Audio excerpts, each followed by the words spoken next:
Panibagong adventure at panibagong araw na naman. In this episode ay samahan nyo ako na magbiyahe kay Joyride at kung ano-ano nga ba yung magiging kwento natin ngayong vlog. Kaya tara, samahan nyo ako sa biyahe ko.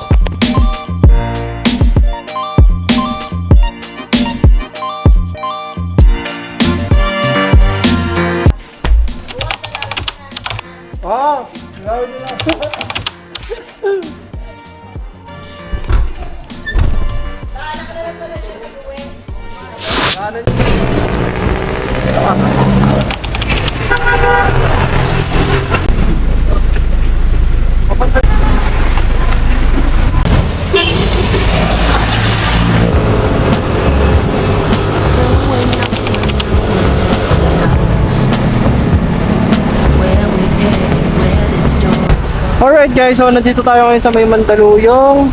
Then kumita tayo ng 270. Alright guys, so nandito tayo ngayon sa may Mandaluyong. So nag-start ata tayo kanina mga 9:40, galing tayo sa may Caloocan. Tapos nakuha tayo ng booking from there, papunta rito sa may Mandaluyong. So time check, it's already 10:24 and nakaka 270 pesos na tayo. So samahan nyo lang ako for today's vlog mga tol dahil magbabiyahe lang tayo kay Joyride. And let's see kung hanggang anong oras tayo tapos kung magkano yung kikitain natin. So tara! After ng ilang minuto nakakuha na nga tayo ng booking dyan. Nakuha tayo ng booking, papuntang Hilpuyat, marami lang pero palag!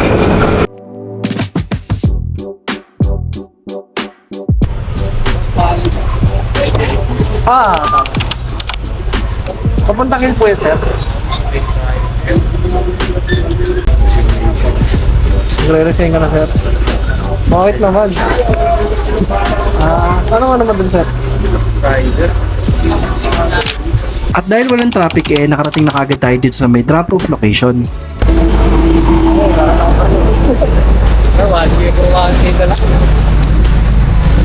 Alright mga tol, bali na-drop na rin natin si Sir and sobrang swerte yung booking na yun dahil 89 lang talaga yung fare pero ginawang 200 sa Gcash, ayan o. Yan. So 89 lang yung fare, grabe ginawang 200, ang galante. Partida magre-resign pa yun ha. So ayan, bali abang-abang na lang tayo. Ayan, swerte tayo ngayon, sana tuloy-tuloy. After na nakakuha na naman tayo ng booking, bali Gurami booking lang naman to, Makati to Makati.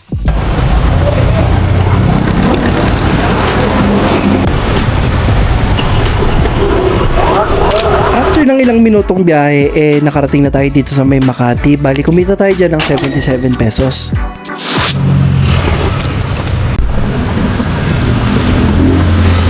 Alright guys, so nandito tayo ngayon sa may Makati. And time check, it's already 11:29.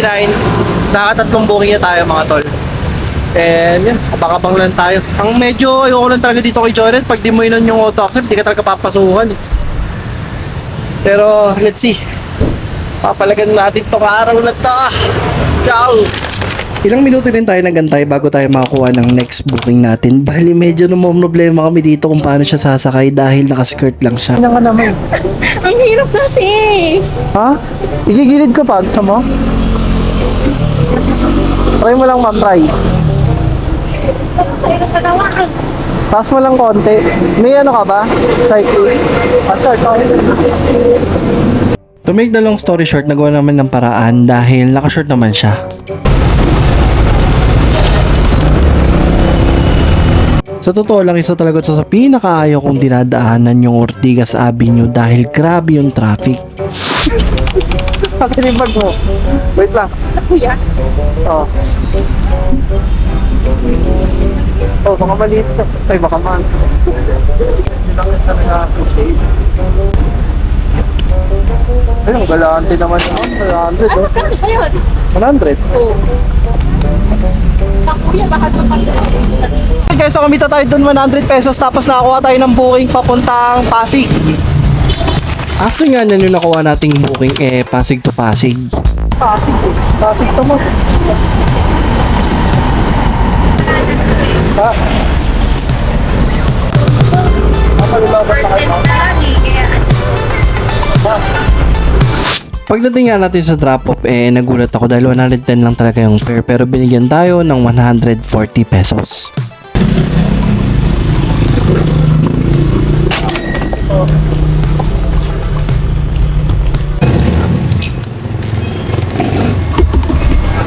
Alright guys, so nandito tayo ngayon sa may Pasig and papahinga lang ako saglit. Medyo umiinit na. Pag mainit kasi mga tol, yun na nakakapagod eh. Kanina, medyo malamig-lamig pa yung panahon, tsaka kahapon.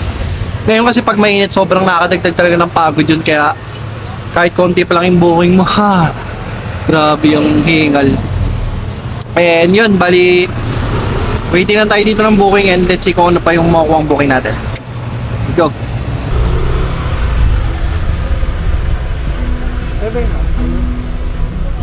At dahil nga naka-auto-accept tayo, hindi naman nagtagal ay nakakuha kagad tayo ng booking. Bali, Pasig to Pasig lang naman ulit. Taas lang ma'am. Yung... Ano pa?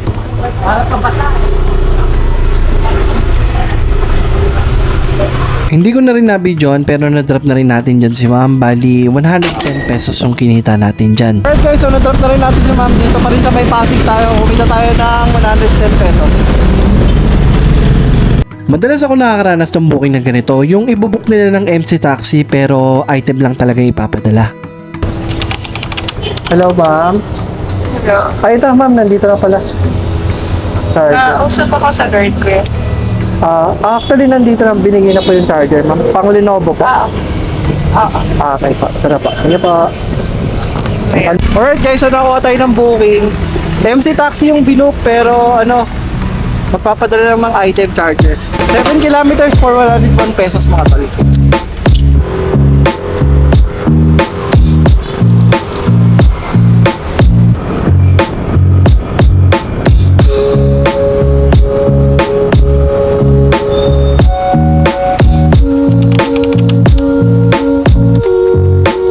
Ano pala, motor trip? Ano ma'am?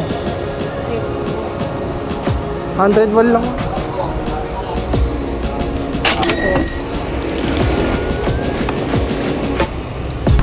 Alright guys, so na-drop na rin natin yun. Kumita tayo doon ng 101 pesos. Ha! After nga ng booking natin na yan, nagpahinga muna tayo. Good. Sige nga po. Pwede.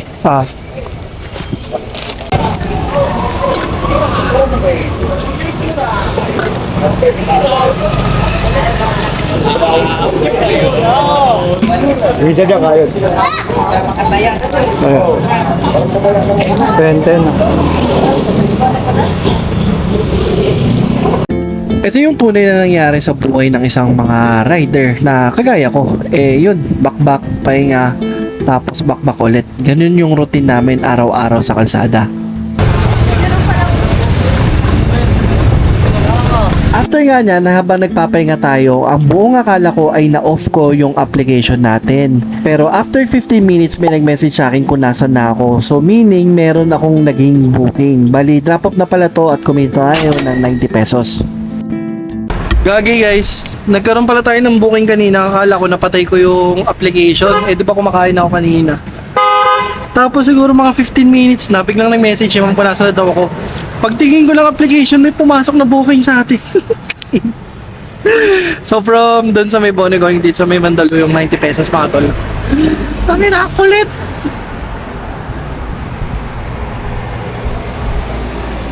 Okay. Pahinga muna ako saglit.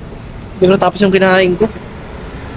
Mga tol, so nakuha tayo ng long ride naman and baka dito ako tatapusin yung vlog dahil sobrang pagod na ako nito. So papuntang Mandaluyong going to Teresa Rizal, 346 pesos.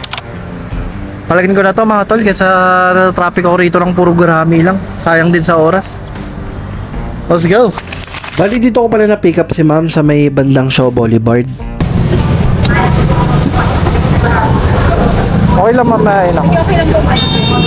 Ay, natanggal ma'am, sorry. Ano?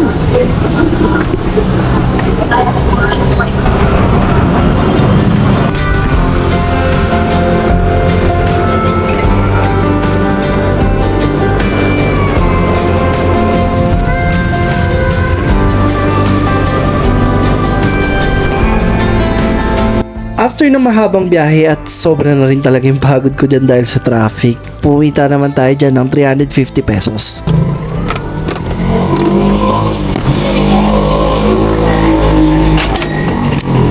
Ayaw na pa. Thank you po. Alright guys, so time check. It's already, ano na ba? 5.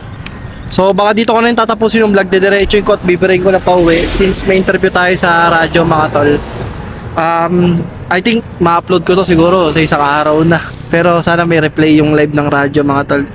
So kung active ka naman sa Facebook ko, alam mo naman na may interview tayo ngayon. So yun nga, nandito tayo ngayon sa May Teresa Rizal and kumita tayo ng 350 pesos mga tol.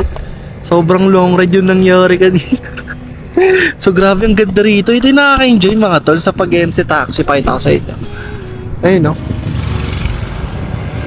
Ayun na simbahan, bundok, tas puro palayan. Yan. Napakaganda dito. Solid. So ayan mga tol, siguro hanggang dito ko lang tatapusin yung vlog and ilalagay ko lang dito kung magkano yung total na kinita natin and yun, gano'n lang naman. Siguro sa mga next episode natin, tatagalan na natin yung biyahe natin since sobrang ikli lang ng mga ibang biyahe natin. Pagpasensyahan nyo na. Para sa may mga questions, sali lang kayo sa group natin, lalagay ko lang yung link dyan. Tapos, yun lang naman mga tol. So, may mga gusto pala makipag-collab ng 4 wheels nila, message nyo lang ako sa ating FB page. So, yun lang. Maraming salamat kung nakapad ka man dito. And don't forget to comment, like, and subscribe kung nagustuhan mo yung mga ganitong content. And this is She Vlogs. See you next vlog, everyone. 100k subscribers sa Facebook ngayon, tsaka sa YouTube sana ngayong taon 2026. Yun yung target natin. Peace out everyone. Like and share this video pag nagustuhan mo.